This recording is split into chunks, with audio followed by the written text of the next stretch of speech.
Bawat paghampas ng hangin. Kamay mo'y siyang dinadalangin. Buhat ng ikaw ay mapasa akin. No! Revise! The just woke up shot. Oh, walang kokontra. Bagong gising ako dyan. Malayo ang tingin shot. Malaki-laking gastusin to 40,000.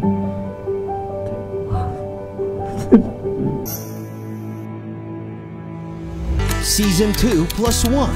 Babae. Babae. Babae. Lalaki yan. Babae. Balloon popping kaya? And the million.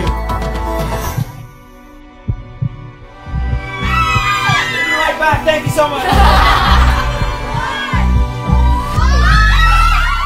Yes, anak. Malamang wala kang naaalala sa araw na to. Pwes, ipapaalala namin sa'yo.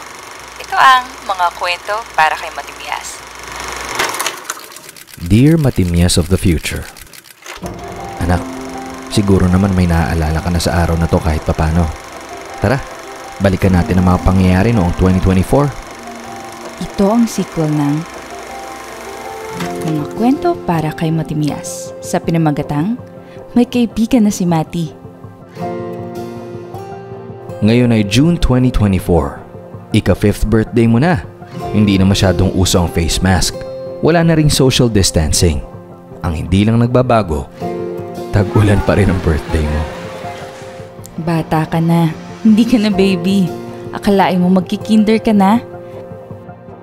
Kaya nga may bulan kada ka na at iba pang kaibigan. 15 or maybe 20 years from now, gusto naming balikan mo ang video na to.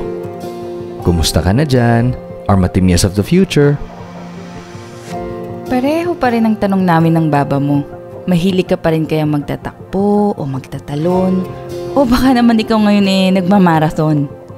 Mukhang ikaw na ang bangka sa mga kwento Nagsuswimming ka pa rin ba with baba? O baka mga kabarkada mo na ang kasama? Bukod sa broccoli, maghina-hinay ka sa pizza, anak. Kumakain ka na rin ba sa wakas ng sweets?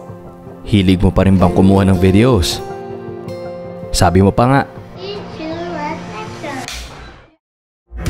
niyayakap mo pa rin ba kami? O kaya ang mga friends mo?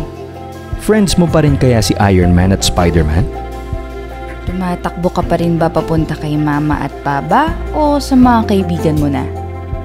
Hinahalikan mo pa rin ba si baba at mama? O may iba ka ng kinikis dyan? Sinasabihan mo pa rin ba kami ng I love you? O baka naman may ka-I love youhan ka na dyan? Sa mga panahong unti-unti kang nakakaroon ng sariling mundo. Sa mga panahong hinahayaan ka na naming madapa at bumangon mag-isa, lagi mong aalalahanin ang kwentong ito.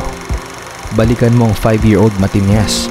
Kahit ilang beses madapa, matulak, matakot, umiyak. Sa huli, Matimias pa rin ang mga ngiti mo. Maraming nagmamahal sa'yo. Bukod sa aming pamilya mo, nandyan ang mga tunay na kaibigan mo.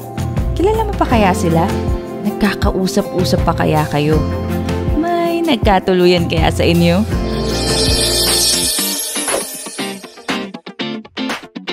He is funny. It's okay if it's the same. It's Pogi. Playful. Pogi. This is a mic, Ate Mim. So I have a question for you.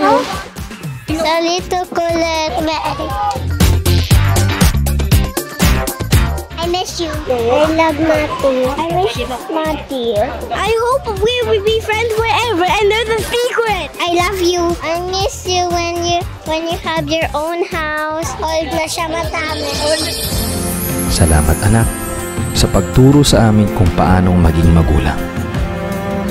Maging anak at maging tunay na kaibigan.